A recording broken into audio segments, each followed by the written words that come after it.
உன்னை படைத்த தேவன் உன்னோடு இருக்கும்போது உன்னை உடைப்பவர்கள் எத்தனை முறை உன்னை உடைத்தாலும் தேவன் அத்தனை முறையும் உன்னை உருவாக்கி பயன்படுத்துவார். உடைப்பவர்கள் உன்னைத்தான் உடைக்க முடியுமே தவிர உன்னை பற்றிய தேவனுடைய திட்டங்களை அல்ல. உனக்குள்ளே இருக்கின்ற உன் இயேசு என்றும் பெரியவரே. நீ அறியாததும் உனக்கு எட்டாததுமான பெரிய காரியங்கள் செய்திடுவார்.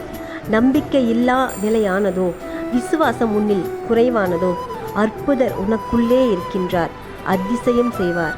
நீ கலங்காதே.